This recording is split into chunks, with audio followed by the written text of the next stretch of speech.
ಗೋಮಾಳ ಭೂಮಿಯನ್ನು ಗೋಶಾಲೆ ಮಾಡಿದ್ದಾರೆ. ಗೋಲ್ಮಾಲೆ ಅಂತ ವರದಿಯಾಗೋದು ಪೇಪರಲ್ಲಿ ದೊಡ್ಡ ಸುದ್ದಿಯಾಗಿ ಬಂದಿದೆ. ಜನರನ್ನು ಹೆದರಿಸಿ ಸದಾ ತಮ್ಮ ಅಂಕಿತದಲ್ಲಿಟ್ಟುಕೊಳ್ಳಲು ಪಾಳೆಯಗಾರ ಶಕ್ತಿಗಳು ಹೆಣೆದ ಕ್ರೂರ ತಂತ್ರ ಇದು. ಆದರೆ ಇದೊಂದು ಮಿತ್, ಅಂದರೆ ಕೇವಲ ಕಲ್ಪನೆಯ ಗುಮ್ಮ, ಭ್ರಾಂತಿಯ ಬೇತಾಳ ಅಷ್ಟೇ. ಆದ್ದರಿಂದ ಅಂಗೈ ಹುಣ್ಣಿಗೆ ಕನ್ನಡಿ ಬೇಕಂತಿಲ್ಲ ಅಂತ ಹೇಳುವಂಥ ಗಾದೆ ಹಾಗೆ ಇವರು ಮಾಡ್ತಿರುವಂಥ ಅಕ್ರಮಗಳು, ಅನ್ಯಾಚಾರಗಳು, ಆಚಾರಗಳು ಬಾಕಿ ಕೋರ್ಟ್ನಲ್ಲಿ ಪ್ರೂವ್ ಮಾಡ್ತಾರೆ. ಕಣ್ಣಿದ್ದವನಿಗೆ, ಹೃದಯ ಇದ್ದವನಿಗೆ ಗೊತ್ತಾಗ್ತದೆ. ಸರ್ಕಾರಕ್ಕೆ ಬರಬೇಕು ಮತ್ತು ಅದು ಕಾನೂನು ಪ್ರಕಾರ ದಲಿತರಿಗೆ ಹಂಚಿಕೆ ಆಗಬೇಕು. ಈ ಕಾನೂನುಗಳೆಲ್ಲವೂ ಕೂಡ ಬಾಕಿಯವರಿಗೆ ಲಾಗವಾಗ್ತದೆ, ಅವರಿಗೆ ಲಾಗವಾಗೋದಿಲ್ಲ ಅಂತ ಏನು ನಿವೃತ್ತಿ ಯೋಧರಿಗೆ ಜಾಗ ಇಲ್ಲ ಅಂತ ಹೇಳ್ತಾರೆ. ನಾವು ಅಲ್ದಾಡೋದಾಯಿತು ಅಂತ ನಮ್ಮ ಅಸೋಸಿಯೇಷನ್ ಉಂಟು, ಎಲ್ಲ ಉಂಟು, ಟಿ ಸಿ ಕೊಟ್ಟರೆ ಇಲ್ಲಿ ಕೊಟ್ಟರೆ ಇಲ್ಲ ಅಂತ ಹೇಳ್ತಾರೆ. ಆರ್ಗ್ಯುಮೆಂಟ್ ಆಯಿತು, ಆರ್ಗ್ಯುಮೆಂಟಲ್ಲಾಗಿ ಆರ್ಡ್ರಿಗೆ ಬಾಕಿ ಉಂಟು. ಡಿ ಸಿ ಅವರು ಆರ್ಡರ್ ಮಾಡ್ತಾ ಇಲ್ಲ ಇನ್ನೂ ಕೂಡ. ಕೆರೆ ನೀರಿಗೆ ದೊಣ್ಣೆ ನಾಯಕನ ಪುಣೆ ಅಂತ ಒಂದು ಗಾದೆ ಇದೆಯಲ್ಲ, ಹಂಗಾಯ್ತು.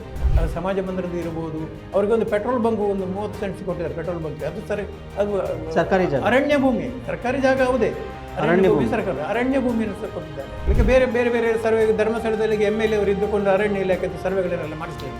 ಅದೇ ಸರ್ವೆ ಮಾಡುವಂಥ ಫೋರ್ಸನ್ನು ಇದರ ಮೇಲೆ ಯಾಕೆ ಮಾಡೋದಿಲ್ಲ? ಹೆಗ್ಡೆ ಅವರಿಗಾಗಿ ನೀವು MLA ಅಥವಾ ಜನರಿಗಾಗಿ MLA, ಸರ್ಕಾರದ MLA, ಈ ಪ್ರಶ್ನೆ ಬರ್ತದೆ. ವೀಕ್ಷಕರೇ ನಮಸ್ಕಾರ, ನಾನು ನಿಮ್ಮ ದೊಡ್ಡಿಪಾಳ್ಯ ನರಸಿಂಹಮೂರ್ತಿ. ಇವತ್ತಿನ ವಿಶೇಷ ಚರ್ಚೆಗೆ ಸ್ವಾಗತ. ಇವತ್ತಿನ ವಿಶೇಷ ಅತಿಥಿ ಶ್ರೀಯುತ ಸೋಮನಾಥ್ ನಾಯಕ್ ಅವರು. ಸರ್, ನಮ್ಮ ಚರ್ಚೆಗೆ ಸ್ವಾಗತ. SKDRDP ವೀರೇಂದ್ರ ಹೆಗ್ಡೆ ಮತ್ತು ಇತರ 8 ಮಂದಿ ಅಂತ ಒಂದು ಕೇಸ್ ಹಾಕಿದ್ದೀರಿ. ಕಳೆದ ಜೂನ್ನಲ್ಲಿ ಅದನ್ನು ರಿಜಿಸ್ಟರ್ ಮಾಡಿದ್ದೀರಿ, ಜೂನ್ 20ನೇ ತಾರೀಕು. ಏನಿದು SKDRDP ವೀರೇಂದ್ರ ಹೆಗ್ಡೆ ಮತ್ತು ಇತರ 8 ಮಂದಿ 1 ಎಕರೆ ಕೊಕ್ಕಡ, ಧರ್ಮಸ್ಥಳದ ಪಕ್ಕದಲ್ಲಿ ಇರುವಂಥದ್ದು ಕೊಕ್ಕಡ ಗ್ರಾಮ. ಕೊಕ್ಕಡ ಗ್ರಾಮದಲ್ಲಿ ಗೋಶಾಲೆ ಮಾಡಲಿಕ್ಕೆ ಅಂತಕೊಂಡು ವೀರೇಂದ್ರ ಹೆಗ್ಡೆ ಅವರು ಸರ್ಕಾರದಿಂದ 8 ಎಕರೆ ಭೂಮಿಯನ್ನು ತೆಗೆದುಕೊಳ್ತಾರೆ. ನೋಡಿ, ಮತ್ತೆ ಪುನಃ ಪ್ರಶ್ನೆ ಬರ್ತದೆ. 8 ಎಕರೆ ಭೂಮಿಯನ್ನು ಅಧಿಕೃತವಾಗಿ ಸ್ಯಾಂಕ್ಷನ್ ಮಾಡ್ಕೊಂಡಿದ್ದಾರೆ. SKDRDPಗೆ ಸ್ಯಾಂಕ್ಷನ್ ಪ್ರಾಬ್ಲಮ್ ಪ್ರಾಬ್ಲಮ್ ಇಲ್ಲ, ಪ್ರಾಬ್ಲಮ್ ಇಲ್ಲ, ಖಂಡಿತ ಇಲ್ಲ. ಹೆಗ್ಡೆ ಅವರಿಗೆ ಎಂತ ಮಾಡಿದ್ರು ಪ್ರಾಬ್ಲಮೇ ಇಲ್ಲ. ಪ್ರಾಬ್ಲಮ್ ಇಲ್ಲದಾಗೆ ಎಲ್ಲರೂ ಮಾಡುವಂಥದ್ದು. ನಿಮಗೆ 452 ಎಕರೆ ಭೂಮಿಯಲ್ಲಿ ಉಂಟೋ ಇಲ್ಲೋ, ನೀವು ಈ ಸರ್ಕಾರದ ಭೂಮಿಯನ್ನು ಯಾಕೆ ತಗೊಳ್ಬೇಕು? ಅಲ್ಲ, ನಮ್ಮ ಪ್ರಶ್ನೆ ಹೇಗಂತ ಹೇಳಿದ್ರೆ, ಪ್ರಾಬ್ಲಮ್ ಅಂತ ಕೇಳಿದ್ರೆ ಆ ಭೂಮಿಯ ಮೇಲೆ ಹಕ್ಕಿರುವಂಥದ್ದು ಯಾರಿಗೆ? ಫಸ್ಟ್ ಆಫ್ ಆಲ್ ಅದು ಗೋಮಾಳ ಭೂಮಿ, ಅದನ್ನು ಕೊಡುವ ಹಾಗೇನೇ ಇಲ್ಲ. ದನಕರುಗಳಿಗೆ ಇರುವಂಥದ್ದು ಕೊಕ್ಕಡದಲ್ಲಿ ಇರುವಂತಹ ಗೋಶಾಲೆ ಮಾಡಿದಾರಲ್ಲ, ಗೋಮಾಳ ಭೂಮಿಯನ್ನ ಗೋಶಾಲೆ ಮಾಡಿದ್ದಾರೆ. ಗೋಶಾಲೆ ಮಾಡಿದ್ರೆ ಅದರ ಒಳಗಿರುವಂಥ ದನಕರುಗಳಿಗೆ ಮಾತ್ರ ಅವರು ಪೋಷಣೆ ಮಾಡುವಂಥ, ಅದಕ್ಕೆ ಕಂಡೀಷನ್ ಉಂಟು. ಯಾವ ಗೋಶಾಲೆ ದೇಶೀಯ ದನಗಳನ್ನು, ಬಾಕಿ ದನಲ್ಲ ಅಂತ ಹೇಳಿ ಅವರು ತಂದಲ್ಲಿ ಹಾಕಿ ಸಾಕುವಂಥ ಗೋಶಾಲೆಗಳಿಗೆ ಮಾತ್ರ. ಆದರೆ ಅಲ್ಲಿ ಕೊಕ್ಕಡ ಗ್ರಾಮದಲ್ಲಿರುವಂಥ ಗೋವುಗಳ ಸಂಖ್ಯೆಗೆ ಅನುಗುಣವಾಗಿ ಸರ್ಕಾರದ ಭೂಮಿ ಎಷ್ಟಿರಬೇಕೋ ಅದರ 10% ಕೂಡ ಭೂಮಿಯಲ್ಲಿ ಇಲ್ಲ. ಹಾಗಿರ್ಬೇಕಾದ್ರೆ ಇವರಿಗೆ ಗೋಮಾಳ ಭೂಮಿಯನ್ನು ಯಾಕೆ ಕೊಡ್ತೀರಿ ನೀವು? ಇದು ಒಂದನೇ ಪ್ರಶ್ನೆ. ಎರಡನೇದು, ನಿಮಗೆ 8 ಎಕರೆ ಭೂಮಿಯನ್ನು, ಗೋಮಾಳ ಭೂಮಿಯನ್ನು ಕೊಡಲಿಕ್ಕೆ ಕಾನೂನಲ್ಲಿ ಅವಕಾಶವೇ ಇಲ್ಲ. ಕಂದಾಯ ಭೂಮಿಯನ್ನು ನೀವು ಕೊಡ್ಬೋದು, ಅಂದರೆ ಕಂದಾಯ ಇದು ಕೂಡ ಕಂದಾಯ ಆದರೂ ಕೂಡ. ಗೋಮಾಳ ಅದು ಗೋಚರ, ಅದು ಗ್ರಾಮದ ದನಗಳಿಗೆ ಇರುವಂಥದ್ದು. ಅಲ್ಲಿ ನಿಜವಾಗಿ ಬೊಬ್ಬ ಹೊಡಿತಾರೆ ಅವರು, ಮಾತಾಡ್ಲಿಕ್ಕೆ ಉಪಾಯ ಇಲ್ಲ. ಇವ್ರ ವಿರುದ್ಧ ಮಾತಾಡ್ಲಿಕ್ಕೆ ಆಗ್ತದೆ. ನಮ್ಮ ಗೋವುಗಳಿಗೆ ಇರುವ ಜಾಗ ಇಲ್ಲ. ಸೊ ಆದ್ದರಿಂದ ಅಲ್ಲಿ ಇವರಿಗೆ ಕೊಟ್ಟರಂಥ ತಪ್ಪು. ಅದು ನೋಟ್ಗಳೆಲ್ಲ, ಕಡತಗಳೆಲ್ಲ ಇದೆ, ಇದು ಕೊಡ್ಲಿಕ್ಕೆ ಆಗುದಿಲ್ಲ ಅಂತೇಳಿ ಅದಕ್ಕೆ ಒಂದು ಪ್ಲಾನ್ ಮಾಡಿದ್ರು ಅವರು. ಗ್ರಾಂಟ್ ಮಾಡಲಿಲ್ಲ, ಗೋಮಾಳವನ್ನು ಉಪಯೋಗಿಸಲಿಕ್ಕೆ ಅನುಮತಿಸಿದೆ ಅಂತ ಮಾಡಿದರು. ಉಪಯೋಗಿಸಲಿಕ್ಕೆ ಅನುಮತಿಸುವುದು ಅಂತ, ಉಪಯೋಗಿಸ್ಲಿಕ್ಕೆ ಅನುಮತಿಸೋದು, ಇಡೀ ಗೋಮಾಳವನ್ನು ಉಪಯೋಗಿಸ್ಲಿಕ್ಕೆ ಎಲ್ಲ ಸಾರ್ವಜನಿಕರಿಗೂ ಅನುಮತಿ ಇದೆ. ಕೆರೆ ನೀರಿಗೆ ದೊಣ್ಣೆ ನಾಯಕನ ಪುಣೆ ಅಂತ ಒಂದು ಗಾದೆ ಇದೆಯಲ್ಲ, ಹಂಗಾಯ್ತಿದು. ಗೋಮಾಳಗಳು ಇರುವುದೇ ದನಗಳ ಮೇಲಿಕೆ, ಗೋವುಗಳ ಮಾಳ. ಅದು ಇಡೀ ಕರ್ನಾಟಕದಲ್ಲಿ, ಬಹುಶಃ ಇಡೀ ದೇಶದಲ್ಲಿ ಗೋಮಾಳ ಅಂತಂದರೆ ಗೋಮಾಳದಲ್ಲಿ ಯಾವ ದನಗಳು ಬೇಕಾದರೂ ಮೇಯ್ಬೋದು, ದನಕರುಗಳು. ಈಗ ಅನುಮತಿ ಕೊಡೋದೇನಿದೆ ಇದರಲ್ಲಿ ಸ್ಪೆಷಲ್? ಇವರಿಗೆ ಗೋಶಾಲೆ ಮಾಡಲಿಕ್ಕೆ ಅಲ್ಲಿ ಅದು ಪರ್ಟಿಕ್ಯುಲರ್ಲಿ ಗೋಶಾಲೆ ಕಂಡೀಷನ್ಸ್ಗಳೆಲ್ಲ ಇದೆ, ಯಾವ ತಳಿಗಳಿದೆ ಅಂತ. ಅದಕ್ಕೆ ಕಾಂಪೌಂಡ್ ಆಗಿರ್ತಾರಲ್ಲ ಅವರು. ಗೋಶಾಲೆ ಅಂದರೆ ಕಾಂಪೌಂಡ್ ಆಗುತ್ತೆ, ಕಾಂಪೌಂಡ್ ಆಗ್ತಾರೆ. ಅದರೊಳಗೆ ಬೇರೆ ದನಗಳು ಹೋಗ್ಲಿಕ್ಕೆ ಏನಿಲ್ಲ, ಊರಿನ ದನಗಳು ಬೇರೆ ಯಾವ್ರಿಗೂ ಮೇಯ್ಲಿಕ್ಕೆ ಹೋಗ್ಲಿಕ್ಕೆ ಇಲ್ಲ. ಅಲ್ಲಿ ಕಾನೂನಿನ ಕಣ್ಣಿಗೆ ಮಣ್ಣೆರಚೋದು ಅಂತ ಹೇಳ್ತಾರಲ್ಲ, ಇದು ಬಹುಶಃ exactly this is the case. ಇಂಥದ್ದೊಂದು ಕಾನೂನಲ್ಲಿ ಪ್ರೊವಿಷನೇ ಇಲ್ಲ. ಅದಕ್ಕೆ ರಂಜನ್ ರಾವ್ ಅವರು ಕಂಪ್ಲೇಂಟನ್ನು ಕೂಡ ಮಾಡಿದರು.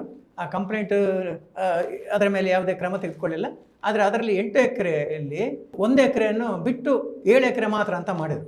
ಆ 1 ಎಕರೆಯನ್ನು ಸರ್ಕಾರದ 7 ಎಕರೆಗೆ ಮಾತ್ರ ಪರ್ಮಿಷನ್, 1 ಎಕರೆಗೆ ಇಲ್ಲ ಅಂತ ಕೊಂಡು ಹೇಳಿ ಆರ್ಡರ್ ಮಾಡಿದ್ದಾರೆ. AC ಅವರು ಕೂಡ ತಹಸೀಲ್ದಾರಿಗೆ ಆರ್ಡರ್ ಮಾಡಿದ್ದಾರೆ, ಅದನ್ನು 1 ಎಕರೆಯನ್ನು ಅದನ್ನು ಬಿಡುಗಡೆ ಮಾಡಿ ಅದರಿಂದ ಅಂತ ಹೇಳಿ. ಆದರೂ ಕೂಡ ತಹಸೀಲ್ದಾರ್ ಕೂಡ ಅದನ್ನು ಮಾಡಲಿಲ್ಲ. ಅದೆಲ್ಲವೂ ಕೂಡ ಇದೆ ಇದರಲ್ಲಿ. ಸೊ 8 ಎಕರೆ ಪೈಕಿ 7 ಎಕರೆಗೆ ಅವರು ಗೋಶಾಲೆ ಮಾಡ್ಲಿಕ್ಕೆ ಅನುಮತಿ, ಇನ್ನೊಂದು ಎಕರೆ ಹಾಗೆ ಉಳಿದಿರಬೇಕು. ಆ 1 ಎಕರೆ ಉಳಿಸಿ ಅಂತ ನೀವು ಕೇಳ್ತಾ ಇದ್ದೀರಿ. ಆ 1 ಎಕರೆಯನ್ನು ಕೂಡ ಇವರು ಅತಿಕ್ರಮಣ ಮಾಡಿಕೊಂಡೇ ಇದ್ದಾರೆ ಅಂತ ಆರ್ಡರ್ ಇದ್ರು ಕೂಡ. ಓಕೆ, ಅದು ಕೂಡ ಅತಿಕ್ರಮಣ ಇವರು ಮಾಡಿದ್ದಾರೆ. ಗೋಶಾಲೆ ಮಾಡೋದಾದ್ರೆ ಅವರ ಖಾಸಗಿ ಜಾಗದಲ್ಲಿ ಮಾಡಲಿ, ಖಾಸಗಿ ಜಾಗದಲ್ಲಿ ಮಾಡಲಿ, ಬೇಕಾದಷ್ಟು ಉಂಟಲ್ಲ. ಅದಕ್ಕೆ ಮತ್ತೆ ಅವರಿಗೆ ಗೌರ್ಮೆಂಟ್ ಗ್ರಾಂಟನ್ನು ಕೊಟ್ಟಿದ್ದಾರೆ. ಅದನ್ನು ನಡೆಸಲಿಕ್ಕೆ ಗೌರ್ಮೆಂಟ್ ಗ್ರಾಂಟ್ ಕೊಟ್ಟಿದೆ. ಇಡೀ ರಾಜ್ಯದಲ್ಲಿ 100 ಗೋಶಾಲೆಗಳಿಗೆ ಭೂಮಿಯನ್ನು ಕೊಟ್ಟಿದ್ದಾರೆ, ಗ್ರಾಂಟನ್ನು ಕೊಟ್ಟಿದ್ದಾರೆ. ಆ ಗ್ರ್ಯಾಂಟಿನ ಈ ಗ್ರ್ಯಾಂಟನ್ನು ಆ ಉದ್ದೇಶಕ್ಕೆ ಬಳಸಿಲ್ಲ ಅಂತ ತಗೊಂಡು ಒಂದು ಕಮಿಟಿ ರಚನೆ ಆಗಿದೆ. ಇವರಿಗೆ ಮಾತ್ರ ಅಂತಲ್ಲ, ಎಲ್ಲ ಗೋಶಾಲೆಗಳು ಗೋಲ್ಮಾಲೆ ಅಂತ ವರದಿಯಾಗೋದು ಪೇಪರ್ನಲ್ಲಿ ದೊಡ್ಡ ಸುದ್ದಿಯಾಗಿ ಬಂದಿದೆ. ನೆಕ್ಸ್ಟ್ 8ನೇ ನಂಬರ್ ಕೇಸ್ ಕೂಡ ಅದು ಸೇಮ್ ಡೇಟಲ್ಲಿ ನೀವು ರಿಜಿಸ್ಟರ್ ಮಾಡಿರೋದು. SKDRDP ವೀರೇಂದ್ರ ಹೆಗಡೆ ಮತ್ತು ಇತರ 8 ಮಂದಿ 12 ಎಕರೆ 20 ಕುಂಟೆ. ಇದು ಕೂಡ ಕೊಕ್ಕಡ ಗ್ರಾಮ. What is that? ಗೋಮಾಳದ ಭೂಮಿ ಎಷ್ಟು ಉಂಟು, ಅದರಲ್ಲಿ ಅತಿಕ್ರಮಣ ಎಷ್ಟಾಗಿದೆ ಅಂತ ಒಂದು ಚಾರ್ಟನ್ನು ಸರ್ಕಾರವೇ ಮಾಡಿದೆ. ಆ ಚಾರ್ಟ್ ಪ್ರಕಾರ ಕೊಕ್ಕಡ ಗ್ರಾಮದ್ದು ನಾವು ತೆಗೆದಿದ್ದೇವೆ. ಇಡೀ ರಾಜ್ಯದ್ದೇ ಇದೆ ಗೋಮಾಳದ ಒಟ್ಟು ವಿಸ್ತೀರ್ಣ ಮತ್ತು ಚಾರ್ಟ್.